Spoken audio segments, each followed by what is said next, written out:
জিতেন্দ্র তেওয়ারি, তাঁকে ঘিরে তুমুল বিক্ষোভ বালি মাফিয়াদের। অজয়নদ থেকে অবৈজ্ঞানিক পদ্ধতিতে বালি তোলার অভিযোগ পেয়ে সরজমিনে এলাকা পরিদর্শনে এসে বিক্ষোভের মুখে পড়ল বিজেপি নেতা তথা আসানসোলের প্রাক্তন মেয়র ও পাণ্ডবেশ্বরের প্রাক্তন বিধায়ক জিতেন্দ্র তেওয়ারি। তাঁকে ঘিরে তুমুল বিক্ষোভ দেখানো হয়। শুক্রবার সকালে প্রায় 11টা নাগাদ জামুরিয়ার দরবার ডাঙ্গাঘাটে পরিদর্শনে যান জিতেন্দ্র তেওয়ারি, সঙ্গে বেশ কয়েকজন বিজেপি নেতাকর্মী। সে সময় বেশ কয়েকজন যুবক তাদের ঘিরে ধাক্কাধাক্কি করে। Jitendra Tewari go back slogan দিতে থাকে। এই ঘটনাটি ঘিরে ব্যাপক উত্তেজনাময় পরিস্থিতি সৃষ্টি হয়। পরিস্থিতি সামাল দিতে ঘটনাস্থলে এসে পৌঁছায় জামুরিয়া থানার পুলিশ। পরিস্থিতি উত্তেজনাময় হতে দেখেই পুলিশ দুই পক্ষকেই সামাল দেয়। এই মুহূর্তে জিতেন্দ্র তেওয়ারি ঘটনাস্থল ছেড়ে নন্দী এলাকায় অবস্থিত বিজেপির দলীয় কার্যালয়ে এসে উপস্থিত হয়। এদিন জিতেন্দ্র তেওয়ারি তার বক্তব্যে দাবি করেন যে কয়েকজন ব্যক্তিকে বিরোধীরা ভুল বুঝিয়ে তাঁর বিরুদ্ধে প্রতিবাদ করিয়েছেন। যদিও তিনি তাদের সঙ্গে কথা বলে তাদের সুবিধে অসুবিধের বিষয়গুলি জানার পর ফিরে আসেন। তিনি দাবি করেন যে অবৈজ্ঞানিক পদ্ধতিতে বালি উত্তোলনের কারণে জল সমস্যা তীব্রতর হতে পারে। এই বিষয়টিকে নজরে রেখেই যাতে এলাকার সঠিকভাবে কাজকর্ম হয় ও জল সমস্যা যাতে কোনো অসুবিধে না হয় সে বিষয়টি স্পষ্ট করতেই তিনি এলাকা পরিদর্শনে যান। তবে এ সকলের জন্য তিনি কারোর বিরুদ্ধে কোনো অভিযোগ জানাতে চান না বলেই দাবি করেন।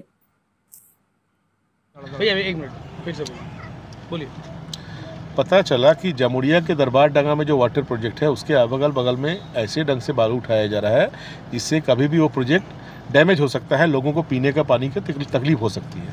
इसको लेकर कुछ दिन पहले जामुरिया में महिलाओं ने रोड ब्लॉक किया था। तो आज हमारे पार्टी के जो पदाधिकारी हैं उनके कहने पर उनको लेकर मैं वहाँ देखने के लिए गया था। जाकर देखा तो सही में कि ऐसे ढंग से वहाँ बाली उठाया जा रहा है कि कभी भी वो वाटर प्रोजेक्ट डैमेज हो सकता है। लेकिन हम लोग देख ही रहे थे तभी देखा 20-25 शरारती लोग आकर वहाँ स्लोगन शाउटिंग करने लगे, दूर हटो क्यों आए हो, ये सब करने लगे। हमारे भी लड़के थे, उनके साथ उनका थोड़ा हॉट टॉक भी हुआ, धक्का धक्की भी हुआ। बाद में पुलिस ने आकर दोनों पक्ष को हटा दिया, हम लोग चले गए। देखा जा रहा है ईंटा पत्थर भी चली है। अब क्या कर सकते हैं, जिसको जो चलाना आता है चला रहा है, क्या कर सकते हैं। सर वो लोग क्या शासक दल के लोग थे ना क्या? अब ये तो देखिए यहाँ के शासक दल के निर्णय स्टैंड पर निर्भर करता है। यहाँ के शासक दल, मैं तो नहीं चाहता हूँ कि यहाँ का शासक दल कह दे कि वो उनके साथ नहीं है, लेकिन यहाँ का शासक दल यदि उनके साथ में खड़ा होता है तो मान लेना पड़ेगा कि उन्होंने लोग इसे भेजा है।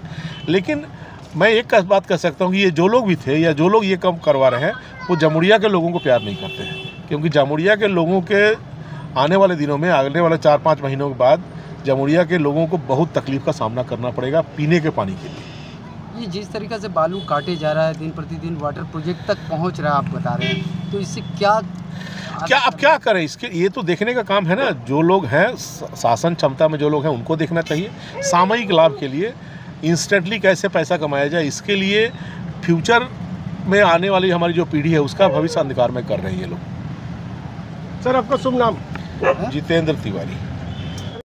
আমি বুঝতে পারছি না যে গিয়েছে যাকে গিয়ে বিজেপি থেকে পাঠিয়েছেন, বিজেপি কি রাজ্য নেতৃত্ব নেই তো জেলা নেতৃত্ব যার ইনস্টেশনেও গিয়েছেন?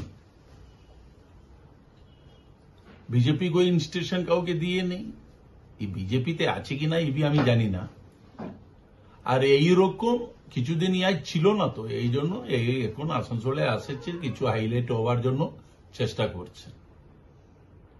এই ছেড়ে আমাকে আর কিছু বলার নেই। আচ্ছা, একটু জেলাতে একটু বিজেপি পার্টি আছেন, এই ছেড়ে লোকাল একটু মন্ডল বিজেপিতে একটু দায়িত্বতে কারো না কাই একটু দায়িত্বতে আছেন, আর রাজ্য আছেন। এই কাউর একটা ইনস্টেশন দরকার আছে। বিনা ইনস্টেশনে যাচ্ছেন তো যার কিছু স্বার্থ হতে পারে, এই স্বার্থের জন্য যাচ্ছে। তো এই স্বার্থের জন্য গিয়েছে বলে ওখানকার লোকের লোক যাকে ঘিরে নিয়েছে, যার প্রতিবাদ জানাতে শুরু করেছে। এইরকম তো হবেই। ও টিকে নিয়েছে, দেখার জন্য সরকার আছেন, প্রশাসন আছেন। আর অন্যায় কিছু কাজ হচ্ছে তো পুলিশ প্রশাসন যার দায়িত্ব নেবে, পুলিশ প্রশাসনকে অ্যাকশন নিতে হবে।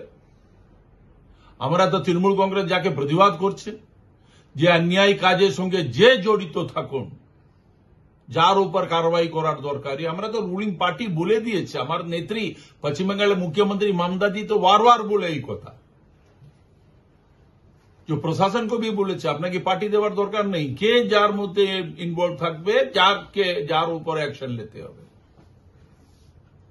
এই কিছু নেতা আছে বিরোধী পার্টিতে আর নিজেকে হাইলাইট হওয়ার জন্য এরকম